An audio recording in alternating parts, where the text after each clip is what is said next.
dawn of time, you had, the ancient Hebrews, ancient Egyptian cultures, you had, shout out Wieners people. You had the ancient Mayans, right? And they all had these, they talked to the gods, they had their gods, whatever you want to call them, and they all have some description of Earth being a firmament, or like another word for firmament is like a dome shape. So you can kind of see over here, like there's the Egyptians, they got the god, holding up the sky and the stars. So there are three main points we're going to go over today to support the theory of flat Earth.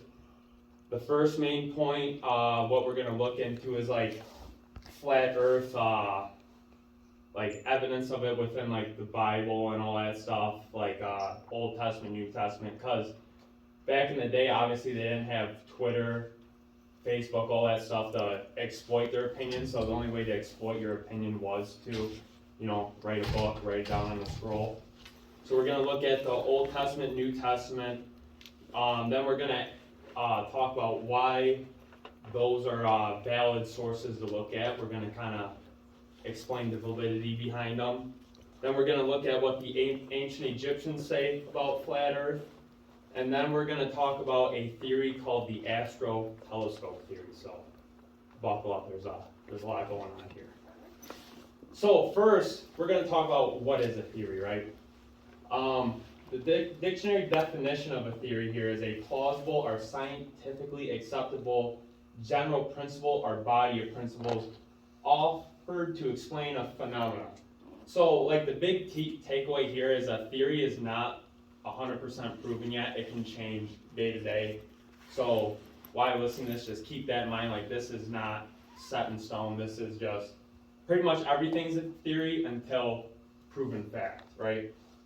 So first thing we're looking at, the Torah or the Old Testament. I know your hardcore Jews, they call it the Torah, and us rest of our people, we call it the New Testament. So does it have validity? That's the question, right?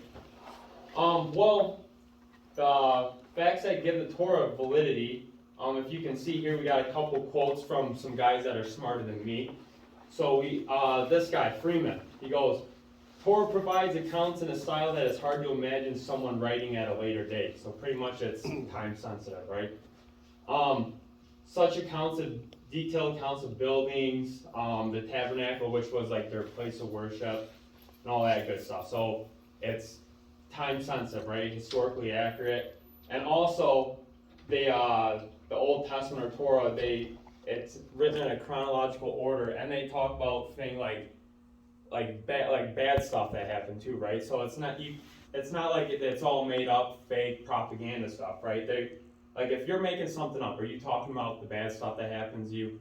Probably not. So there's another reason, like I said, it's theory. It's not fact. Like it could all be made up at the end of the day, but you don't know, right? So there's that, and then the New Testament, same concept, right? You got your chronological order. New Testament written all by eyewitness accounts, right? It wasn't really set up to be a book. It was more like a series of letters and scrolls and stuff that later they formed into a book. So,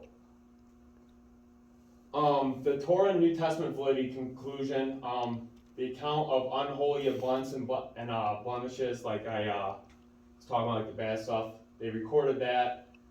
They talk about hard stuff, people losing their lives. It's a collection of scrolls like we went over.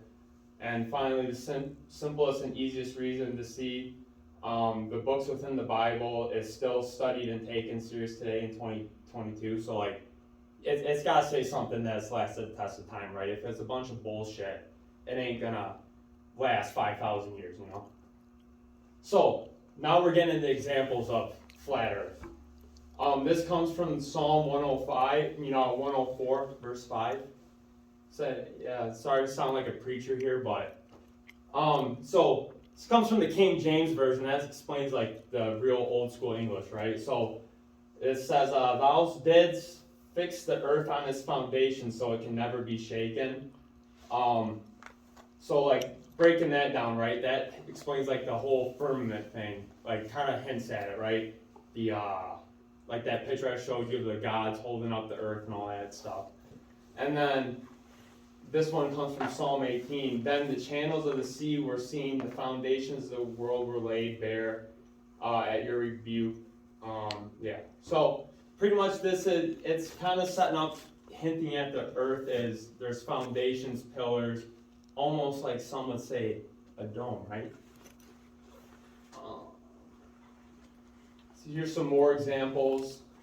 Just talking about the foundation. I'm not going to go through and bore you and read them all. Like I'll give you time to sit there and look at them. Just kidding. We're moving on. And then so Genesis, right? This is the big one where it's talking about like the whole, when stuff was created, right? So there's talk about a firmament in there, dividing the sky and waters. So pretty much like a firmament. A firmament's another word for like a dome structure. So that's like the key thing we're talking about here is why do they keep bringing up that word and talking about earth as in like a dome? That means something, right? So, now we're getting to the New Testament. So we got these examples here. There was one, whatever. Ancient Hebrew depiction of the planet Earth. So if you can see here, this is like what the ancient Hebrews like thought the world looked like in their maps. You can see Earth's flat, eh? Then you got your pillars holding up the world, and then your firmament, your dome shape. The firmament separates like the higher consciousness area, or like heaven, nirvana, whatever you want to call it, right? And then underneath you got your hell, whatever you want to call that, right? So now we're getting into, there's the Old Testament, New Testament, and now we're getting into the book of Enoch, right? So book of Enoch, not in the Bible, but it's just as big as a historically like taken serious book. And they talk about the flat earth here. There's some more examples, but the main thing I want to get to here before we run out of time, and this is the ancient Egyptian depiction of the flat earth. You can see gods holding up the stars, all that good stuff. So, the Egyptians, they're huge in the cosmology, right? And their work should be taken serious because a lot of the stuff they created is adopted by science today. They create the 365-day calendar based on solar system movements, right? So, like, with all this taken into consideration, like, why do we look at works of these ancient people and, like, what supports our theories we'll take serious, but all the rest of the stuff we throw out, right? That seems a little messed up, if you ask me. But the big one here that I wanted to get into is the astrotelescope theory. So a lot of flat earthers will like say that the whole space is fake, right? Which we will, like, there is space. But it's more of like an illusion, right? So the main thing behind this astrotelescope theory is the concave lenses in the telescopes, they will take a flat object and give it curvature. So like when you see spherical planets and stuff when you're looking through your telescope, like that is a false image. That curvature does not exist due to the distortion of the lens of the telescope. But yeah, that's pretty much it. That's just all the evidence I found towards flat Earth. It was a hard topic.